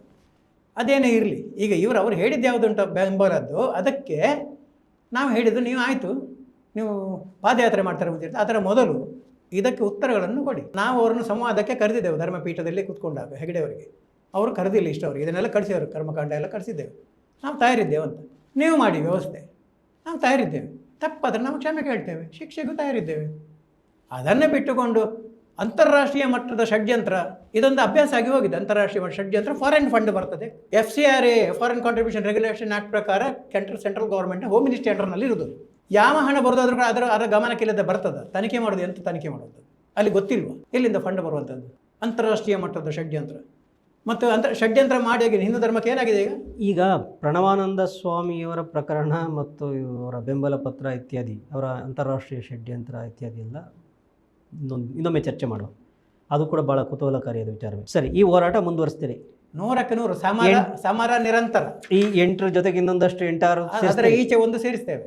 ಓಕೆ, 18 ಅಂದರೆ ಫೈನಲಿ ನೀವು ಒಂದು ವೇಳೆ ಯಾವುದರಲ್ಲೂ ನೀವು ಸಕ್ಸಸ್ ಆಗಲಿಲ್ಲ, ಸೋತ್ರಿ, ನೀವು ಇದನ್ನು ನಿರೂಪಣೆ ಮಾಡಲಿಕ್ಕಾಗಲಿಲ್ಲ, ಆಗ ನೀವು ತಪ್ಪೊಪ್ಪಿಗೆ ಮಾಡ್ತೀರಾ? ಇಲ್ಲ, ಎಲ್ಲ ಕೇಸ್ಗಳೆಲ್ಲ ಸೋತ ಮೇಲೆ ಇನ್ನೇನಿದೆ ನಿಮಗೆ? ಏನೇನು ಉಳಿಯುತ್ತೆ? ಸೋತದ್ದು ಎಲ್ಲಿ ಅಂತ ಕಾನೂನು ಕೋರ್ಟಿನಲ್ಲಿ ಈ ಕೇಸುಗಳನ್ನು ಸೋತ ನಂತರ ನೀವು ಯಾವುದನ್ನು ಅವ್ರ ಮೇಲೆ ಏನೇನೋ ಆರೋಪಗಳು ಹೊರಿಸಿದಿರಿ, ಇವನ್ನೆಲ್ಲ ಪ್ರೂವ್ ಮಾಡೋಕ್ಕಾಗದೇ ಇದ್ದ ಮೇಲೆ ನೀವು ಸೋತಂತ ಲೆಕ್ಕ. ಆಮೇಲೆ ಏನು ಮಾಡ್ತೀರಿ? ಏನು ಉಳಿತು? ನಾನು ಹೇಳ್ತೇನೆ, ಈಗ ಇದರಲ್ಲಿ ಇದು ತುಂಬ ಊಹಾತ್ಮಕ ಪ್ರಶ್ನೆ. ಇದು ಊಹಾತ್ಮಕ ಅಂತ ಹೇಳಿದ್ರೆ ಮತ್ತು ತುಂಬ ಸುದೀರ್ಘವಾದ ಪ್ರಶ್ನೆ. ಅಂದರೆ ಈಗ ಇರುವಂಥ ಕಾನೂನು ಪದ್ಧತಿಯಲ್ಲಿ ಈ ಕೋರ್ಟ್ನಲ್ಲಿ ಆದ ನಂತರ ಹೈಕೋರ್ಟ್ ಆದ ನಂತರ ಸುಪ್ರೀಂ ಕೋರ್ಟು ಇತ್ಯಾದಿಗಳೆಲ್ಲ ಇದೆ. ಏನಿಲ್ಲ, ಅವ್ರು ಹೋಗ್ತಾರೆ, 15 ವರ್ಷ ಹೋಗ್ತಾ ಇರ್ತದೆ. ಏನು ನೋಡಿ, AC ಆಯ್ತು, ಆಮೇಲೆ DC ಹೋಗಿದ್ದಾರೆ, ಅಲ್ಲಿ ಪೆಂಡಿಂಗ್ ಇದು ಕೂತ್ಕೋತಾರೆ, ಮತ್ತೊಂದು ಕೋರ್ಟ್ ಅದಷ್ಟು 1000 ವರ್ಷ ಬದುಕ್ತೀವಿ, ನೀವು 1000 ವರ್ಷ ಆದ ನಂತರ ಅಲ್ಲೂ ಅಂತಿಮ ಆಯಿತು ಅಂತ ಲೆಕ್ಕ. ಮತ್ತು ಕೇಸುಗಳು ಈಗ ಇರುವಂಥ ಪ್ರಕಾರ ಇದು 8 ಆಯಿತು 18 ಆಗ್ತದೆ ಅಂತ ಇಟ್ಕೊಳ್ಳಿ. ಹಿಂದೆ ಹಾಕಿರೋಂಥ 18 ಕೇಸ್ ಅದ್ರಲ್ಲಿ ಕೆಲವು ಇದರಲ್ಲಿ ಒಳಪಟ್ಟದ್ದು ಉಂಟು ಇದೆ. ಸುಮಾರು 30-35 ಕೇಸುಗಳು. ಎಲ್ಲ ಕೇಸಿನಲ್ಲಿಯೂ ಕೂಡ ಅವರಿಗೆ ಸಕ್ಸಸ್ ಆಗ್ತದೆ, ನಾವೆಲ್ಲದರಲ್ಲೂ ಸೋಲ್ತೇವೆ ಅನ್ನುವಂಥದ್ದು ಅದು ಯಾವ ಕಾಲಕ್ಕೂ ಸಾಧ್ಯ ಇಲ್ಲ, ಯಾವ ಕಾಲಕ್ಕೂ ಇಲ್ಲ. ಉದಾಹರಣೆಗೆ ಒಂದು ಹೇಳ್ತೇನೆ, ಈಗ 132 ಎಕರೆ ಜಾಗ ಇದ್ದು ಪುತ್ತೂರಿನ AC ಕೋರ್ಟು ಮುಟ್ಟುಗೋಲು ಹಾಕಿದೆ. ಇವ್ರದ್ದು 25 ಸೇಲ್ ಡೀಡ್ಗಳನ್ನು ರದ್ದು ಮಾಡಿದೆ. ಸೊ ನೀವು ಹಾಗಿದ್ರಿಂದ ಅದು ಊಹಾತ್ಮಕ ಅಂತ ನಾನು ಹೇಳೋದು, ಆ ಪ್ರಕಾರ ಆಗಲಿಕ್ಕೆ ಸಾಧ್ಯವೇ ಇಲ್ಲ ಅಂತಕೊಂಡು ಹೇಳುವುದು ಅದರ ಅರ್ಥ. ಇನ್ನೊಂದು ಆಯಿತು ಅಂತೇಳಿ ಇಟ್ಕೊಳ್ಳು, ಊಹಾತ್ಮಕವಾಗಿ ಇಟ್ಕೊಳ್ಳು. ಆಗ ನಾವು ಸೋತೇವ ಅಂತ ಕೇಳೋದಕ್ಕೆ, ನಾವು ಮಾಡದೆ ಹೋಗಿದ್ದಿದ್ರೆ ಇದನ್ನೆಲ್ಲವನ್ನು ಕೂಡ ಆಗ ನಾವು ಸೋತ ಹಾಗೆ. ಮಾಡಿದರೆ ಸೋತದ್ದಂತಲ್ಲ, ಮಾಡದೆ ಹೋದರೆ ನಾವು ಸೋತ ಹಾಗೆ. ಅಂದರೆ ನಿಮ್ಮ ಕಣ್ಣೆದುರಿನಲ್ಲಿ ಏನೋ ಅನ್ಯಾಯ ಅಕ್ರಮ ಏನೋ ನಡೀತಾ ಇದ್ದರೆ ನೀವು ಅದನ್ನು ನೋಡಿ ಕೂದ್ರೆ ಸೋಲು ಅಂತ. ಅದು ಸೋಲು. ನೀವು ಅದರ ವಿರುದ್ಧ ಹೋರಾಟ ಹೋರಾಟಕ್ಕೆ ಹೋದರೆ ಅದು ಗೆಲುವು. ಹೋರಾಟ ಮಾಡೋದೇ ಗೆಲುವು. ಹೋರಾಟದ ಅಂತಿಮ ಇದ್ಯಾವುದುಂಟು, ರಿಸಲ್ಟ್ ಯಾವುದುಂಟು ಅದು ಮಾತ್ರ ನಾವು ನೋಡುವುದು ಅಲ್ಲ. ಹೋರಾಟದ ಪ್ರತಿ ಹೆಜ್ಜೆಯಲ್ಲಿ ಆಗ್ತಿರುವಂಥದ್ದು ಯಾವುದುಂಟು ಅದು ಗೆಲುವು. ಈಗ ಗೆಲುವಿನ ಪ್ರಶ್ನೆ ಬಂದಾಗ ಕೋರ್ಟ್ನ ಗೆಲುವು ಮಾತ್ರ ನೋಡುವಂಥದ್ದಲ್ಲ. ಇಡೀ ಈಗ ಸಮಾಜದಲ್ಲಿ ನೀವು ನೋಡಿದ್ರೆ ವೀರೇಂದ್ರ ಹೆಗ್ಗಡೆಯವರ ಬಗ್ಗೆ, ಅವರ ಸಂಸ್ಥಾನದ ಬಗ್ಗೆ ಹಿಂದೆ ಇದ್ದ 20 ವರ್ಷದ ಹಿಂದೆ ಇದ್ದ, 15 ವರ್ಷದ ಹಿಂದೆ ಇದ್ದ, 5 ವರ್ಷದ ಹಿಂದೆ ಇದ್ದ, 2 ವರ್ಷದ ಹಿಂದೆ ಇದ್ದ, 1 ವರ್ಷದ ಹಿಂದೆ ಇದ್ದ ಅಭಿಪ್ರಾಯ ಈಗ ಹೇಗಿದೆ? ನೀವೆಲ್ಲ ಅಪಪ್ರಚಾರ ಮಾಡಿದ್ದೀರಿ. ಅಂದರೆ ನಾವು ಅಪಪ್ರಚಾರ ಮಾಡಿದರೆ ಜನರಿಗೆ ನಂಬಿಕೆ ಬರ್ತದೆ ಅಂದರೆ ಏನು? ನಾವು ಮಾಡಿದ ಅಪಪ್ರಚಾರದಲ್ಲಿ ಜನರಿಗೆ ನಂಬಿಕೆ ಬರ್ತದೆ ಅಂದರೆ ಹೇಗೆ? ಅದಕ್ಕೆಲ್ಲ ದಾಖಲಾತಿಗಳಿದೆ ಅಂತ. ಅದಕ್ಕೆಲ್ಲ ದಾಖಲಾತಿಗಳಿರೋದ್ರಿಂದ ಜನರು ನಂಬ್ತಾರೆ. ನಾವೀಗ ಎಲ್ಲಿ ಹೋದರೂ ಕೂಡ, ನಮ್ಮ ಟೀಮ್ ಎಲ್ಲಿ ಹೋದರೂ ಕೂಡ, ನಿಮ್ಮ ಯೂಟ್ಯೂಬನ್ನು ನೋಡಿದೆವು ಮಾರ್ರೆ, ನಿಮ್ಮ ಯೂಟ್ಯೂಬನ್ನು ನೋಡಿದೆವು ಮಾರ್ರೆ, ಕರೆಕ್ಟಾಗಿದೆ, ಎಲ್ಲ ಸತ್ಯ, ದಾಖಲೆಗಳೇ ಇರುವಂಥದ್ದು, ಮಾಡಿ ಬಿಡಬೇಡಿ, ದೇವರಿದ್ದಾನೆ, ನಾವಿದ್ದೇವೆ ನಿಮ್ಮೊಟ್ಟಿಗೆ ಅಂತೆಲ್ಲ ಹೇಳ್ತಾರೆ. ನಾವು ಎಲ್ಲಿ ಹೋದರೂ ಕೂಡ ನಮ್ಮನ್ನು ನೋಡಿ ಯೂಟ್ಯೂಬನ್ನು ನೋಡಿ ಹೇಳ್ತಾರೆ. ಮೊನ್ನೆ ಒಂದು ದೇವಸ್ಥಾನಕ್ಕೆ ಹೋದಾಗ ಅಲ್ಲಿ ಭಟ್ರು ನಮ್ಮನ್ನು ಎದುರು ತಂದು ಕೂತ್ಕೊಳಿಸಿ, ನೀವು ದಾಖಲೆ ಹೌದು, ನಿಮ್ಮ ಯೂಟ್ಯೂಬೆಲ್ಲ ನೋಡಿದ್ದೇವೆ, ದೇವರು ಒಳ್ಳೇದು ಮಾಡಲಿ ನಿಮಗೆ, ಎಲ್ಲ ಸತ್ಯ ನೀವು ಹೇಳೋದು ಅಂತ. ಹೀಗೆ ಈ ಎಲ್ಲರ ಮನಸ್ಸಿನಲ್ಲಿಯೂ ಕೂಡ ಹೇಗಿದೆ ಅಂತ ಹೇಳಿದ್ರೆ, ಈಗ ಇವರೆಲ್ಲ ಹೇಳ್ತಿರೋದು ಸತ್ಯ ಇದೆ. ಇದು ನಿಮ್ಮ ಗೆಲುವು ಅಂತ ನೀವು ಹೇಳ್ತೀರಿ. ಈಗ ಸಮಾಜದಲ್ಲಿ ಈಗ ಇದನ್ನು ನಾವು ಮಾತ್ರ ಹೇಳೋದು ಮಾತ್ರ ಅಂತಲ್ಲ, ಈಗ ಇದು ಅವರ ಕುಟುಂಬದೊಳಗಿನವರಿಗೂ ಸಹ ಗೊತ್ತಾಗಿದೆ, ಅವರ ಕುಟುಂಬದವರಿಗೂ ಸಹ ಗೊತ್ತಾಗಿದೆ. ಈಗ ಇವ್ರುಗಳು ಹೇಳುವುದೆಲ್ಲವನ್ನು ಕೂಡ ಜನ ನಂಬ್ತಾರೆ, ನಾವು ಹೇಳಿದ್ದನ್ನು ಜನ ನಂಬೋದಿಲ್ಲ ಅಂತ ಅವರಿಗೆ ಸಹ ಗೊತ್ತಾಗಿದೆ. ಸೊ ಇದೆಲ್ಲವೂ ಆದ್ದರಿಂದ ಈ ಗೆಲುವಿಗಿಂತ, ಅದಕ್ಕೆ ನಾನು ಆಗ ಹೇಳಲಿಕ್ಕೆ ಹೋದ್ದು, ಕಾನೂನಿನ ಕೋರ್ಟ್ನಲ್ಲಿ ಟೆಕ್ನಿಕಲ್ ನೋಡ್ತಾರೆ ಎಲ್ಲ, ಅಥವಾ ಅಲ್ಲಿ ಮ್ಯಾನ್ಪುಲೇಷನ್ಗಳನ್ನು ಮಾಡಲಿಕ್ಕೆ ಸಾಧ್ಯತೆಗಳು ಉಂಟು. ಜನತಾ ನ್ಯಾಯಾಲಯದಲ್ಲಿ ಅದ ಸಾಧ್ಯ ಇಲ್ಲಲ್ಲ. ಈಗ ಉದಾಹರಣೆಗೆ ನೀವು ಹೇಳಿದ್ದಕ್ಕೆ ಹರ್ಷೇಂದ್ರ ಕುಮಾರ್ ಟೆಕ್ನಿಕಲಿ ನಾಳೆ ಇಲ್ಲ ಅವನು ಬೂರ ಐತಾನೆ, ಅವನಿಗೆ ಕೊಟ್ಟದ್ದು ಸ್ಯಾಂಕ್ಷನ್ ಸರಿ ಇದೆ ಅಂತ ಕೊಂಡು ಸುಪ್ರೀಂ ಕೋರ್ಟ್ನಲ್ಲಿ ಆಯ್ತು ಅಂತ ಇಟ್ಕೊಳ್ಳಿ. ಮೂರನೇ ಕ್ಲಾಸ್ನ ಹುಡುಗ 1ನೇ ಕ್ಲಾಸ್ನ ಹುಡುಗ ಇದೊಂದು ಸುಪ್ರೀಂ ಕೋರ್ಟ್ ಮಾಡುವ ಆರ್ಡರ್ ಮಾಡ್ರೆ ಇವನೊಂದು ಬಡವನ ಅಂತ ಕೇಳುದಿಲ್ವ? ಖಂಡಿತ ಜನತಾ ನ್ಯಾಯಾಲಯ ಇಲ್ಲ. ನಿಮ್ಮ ಲಾಜಿಕ್ ವಿಶೇಷವಾಗಿದೆ. ಆದ್ದರಿಂದ ಅಂಗೈ ಹುಣ್ಣಿಗೆ ಕನ್ನಡಿ ಬೇಕಂತಿಲ್ಲ ಅಂತ ಹೇಳುವಂಥ ಗಾದೆ ಹಾಗೆ ಇವರು ಮಾಡ್ತಿರುವಂಥ ಅಕ್ರಮಗಳು, ಅನ್ಯಾಚಾರಗಳು, ಆಚಾರಗಳು ಬಾಕಿ ಕೋರ್ಟ್ನಲ್ಲಿ ಪ್ರೂವ್ ಮಾಡಬೇಕಾ? ಕಣ್ಣಿದ್ದವನಿಗೆ, ಹೃದಯ ಇದ್ದವನಿಗೆ ಗೊತ್ತಾಗ್ತದೆ. ಮತ್ತು ದಾಕ್ಷಿಣ್ಯ ಮತ್ತು ಹೆದರಿಕೆ ಇಲ್ಲದವರಾಗಿರ್ಬೇಕು ಅಷ್ಟೇ. ಅವರ ಹೆದರಿಕೆಗೆ ಬಗ್ಗದವರು, ದಾಕ್ಷಿಣ್ಯ ಏನಾದರೂ ಇಲ್ಲದವರು. ಅವರು ದಾಕ್ಷಿಣ್ಯ ಇದ್ರೆ ಏನು ಮಾಡ್ಲಿಕ್ಕೆ ಆಗೋದಿಲ್ಲ. ಈಚೆ ಬಂದಾಗ ಹೇಳ್ತಾನೆ ಎಂತ ಮಾಡೋದು ಮಾರ್ರೆ, ದಾಕ್ಷಿಣ್ಯದಲ್ಲಿದ್ದೇವೆ, ಉಪ್ಪು ತಿಂದಿದ್ದೇವೆ ಇತ್ಯಾದಿ. ಆದರೆ ಸ್ವಲ್ಪ ಹೃದಯ ಇದ್ದರೆ, ಕಣ್ಣು ಸರಿಯಾಗಿ ಬಿಟ್ಟು ನೋಡಿದ್ರೆ ಇವರು ಆದ್ದರಿಂದಲೇ ಅದು ಪತನ ಆಗಿದೆ ಅಂತ ನಮಗೆ ಭಾರಿ ಸ್ಪಷ್ಟ ಕಾಣ್ತಾ ಉಂಟು. ಅದು ಪತನ ಆಗಿದೆ. ಏನು ಪತನ ಆಗಿದೆ? ಪತನ ಆಗಿದೆ ಅಂದರೆ ಅವರ ಮೇಲೆ ಇರುವಂತಹ ಯಾವುದೆಲ್ಲ ಒಂದು ಉನ್ನತ ಒಳ್ಳೆಯ ಅಭಿಪ್ರಾಯಗಳಲ್ಲಿ ಯಾವುದೆಲ್ಲ ಉಂಟೋ ಅದೆಲ್ಲವೂ ಕೂಡ ಅದು ಡೌನ್ಫಾಲ್ ಆಗಿ ಅವರ TRP ನೆಲಕ್ಕೆ ಹಚ್ಚಿದೆ, ಮೇಲೆ ಹೇಳದಷ್ಟು ಅಂತ ನಮ್ಮ ಹೇಳಿಕೆ. ನಮಗೆ ಸಹ ಒಂದು ಜನರ ಫೀಲಿಂಗ್ಗಳು ನಮಗೆ ಸಹ ಗೊತ್ತಾಗೋದಿಲ್ಲ ಎಲ್ಲ. ಓಕೆ, ಜನರ ಫೀಲಿಂಗ್ ನಮಗೆ ಸಹ ಗೊತ್ತಾಗ್ತದೆ, ಮೀಡಿಯಾದ ಫೀಲಿಂಗ್ ಅಲ್ಲ, ಮೇನ್ ಸ್ಟ್ರೀಮ್ ಮೀಡಿಯಾದಲ್ಲೆಲ್ಲ ಬರ್ತದೆ, ಭಾರಿ ಬರ್ತದೆ ಎಲ್ಲ. ಸರಿ ಸೋಮನಾಥ್ ನಾಯ್ಕರೇ, ಇದುವರೆಗೂ ಸುದೀರ್ಘವಾಗಿ ನಮ್ಮ ಪ್ರಶ್ನೆಗಳಿಗೆ ನೀವು ಉತ್ತರ ಕೊಟ್ಟಿದ್ದೀರಿ. ನಿಮ್ಮದೇ ಆದಂಥ ವಿಶ್ಲೇಷಣೆಯನ್ನು ನೀವು ಕೊಟ್ಟಿದ್ದೀರಿ. ಜನತಾ ನ್ಯಾಯಾಲಯದಲ್ಲಿ ಗೆಲುವು, ಕಾನೂನು ನ್ಯಾಯಾಲಯದಲ್ಲಿ ಗೆಲುವು ಇತ್ಯಾದಿ ವಿಷಯಗಳನ್ನು ಕೊಟ್ಟಿದ್ದೀರಿ. ಅಂತಿಮವಾಗಿ ನಿಮ್ಮ ಉದ್ದೇಶ ದಲಿತರಿಗೆ, ಅರ್ಹರಿಗೆ, ಭೂರಹಿತರಿಗೆ ಈ ಭೂಮಿಗಳು ತಲುಪಬೇಕು, ಸಿಗಬೇಕು ಅನ್ನೋ ಉದ್ದೇಶ ಇದೆ ಅನ್ನೋದನ್ನು ನೀವು ಮತ್ತೆ ಹೇಳಿದ್ದೀರಿ. ಸೊ ನಿಮ್ಮ ಆಶಯಗಳು ಚೆನ್ನಾಗಿದ್ದಾವೆ. ಈ ಆಶಯಗಳು ಈಡೇರಲಿ, ಬಡವರಿಗೆ ಭೂಮಿ ಸಿಗಲಿ, ದಲಿತರಿಗೆ ಭೂಮಿ ಸಿಗಲಿ. ತಪ್ಪಿತಸ್ಥರು ಇದೆಲ್ಲ ನೀವು ಹೇಳೋ ಪ್ರಕಾರ ನಿಜ ಆಗಿದ್ದರೆ ನಾವು ಈ ದಾಖಲಾತಿಗಳನ್ನೆಲ್ಲ ನಿಮ್ಮ ಹಾಗೆ ಅಷ್ಟು ಪರಿಶೀಲಿಸಿ ಇದೆಲ್ಲ ಮಾಡಿದ್ರಲ್ಲ, ನೀವು ಹೇಳಿದ್ದನ್ನು ನಾವು ಜನರಿಗೆ, ಈ ದಾಖಲೆಗಳಿರೋದ್ರಿಂದ ದಾಖಲೆಗಳ ಸಮೇತ ಜನರಿಗೆ ತಲುಪಿಸೋದಷ್ಟೇ ನಮ್ಮ ಕರ್ತವ್ಯ, ನಮ್ಮ ಕೆಲಸ, ನಮ್ಮ ಡ್ಯೂಟಿ ನಾವು ಮಾಡ್ತಾ ಇದ್ದೇವೆ. ಸೊ ಹೀಗಾಗಿ ನಿಮ್ಮ ಹೋರಾಟ, ದಲಿತರ ಪರವಾದಂಥ, ಬಡಜನರ ಪರವಾದಂಥ ಹೋರಾಟ ಯಶಸ್ವಿಯಾಗಲಿ, ಜನತಾ ನ್ಯಾಯಾಲಯದಲ್ಲೂ ನಿಮಗೆ ಗೆಲುವು ಸಿಗಲಿ ಮತ್ತು ಕಾನೂನು ನ್ಯಾಯಾಲಯದಲ್ಲೂ ಕೂಡ ನಿಮಗೆ ಗೆಲುವು ಸಿಗಲಿ, ದಲಿತರಿಗೆ, ಬಡವರಿಗೆ ಒಳ್ಳೆಯದಾಗಲಿ. ಇಷ್ಟು ಹೇಳಿ ಇವತ್ತಿನ ನಮ್ಮ ಚರ್ಚೆಯನ್ನು ಮುಗಿಸೋಣ. ನಮಸ್ಕಾರ. ನಮಸ್ಕಾರ. ಮತ್ತಷ್ಟು ವಿಶೇಷ ವಿಡಿಯೋಗಳನ್ನು ನೋಡಲು ಮತ್ತು ಹೊಸ ವಿಡಿಯೋಗಳ ಬಗ್ಗೆ ತಿಳಿಯಲು ಈ ದಿನ .com ಯೂಟ್ಯೂಬ್ ಚಾನೆಲ್ ಸಬ್ಸ್ಕ್ರೈಬ್ ಮಾಡಿ ಮತ್ತು ಬೆಲ್ ಐಕಾನ್ ಕ್ಲಿಕ್ ಮಾಡಿ.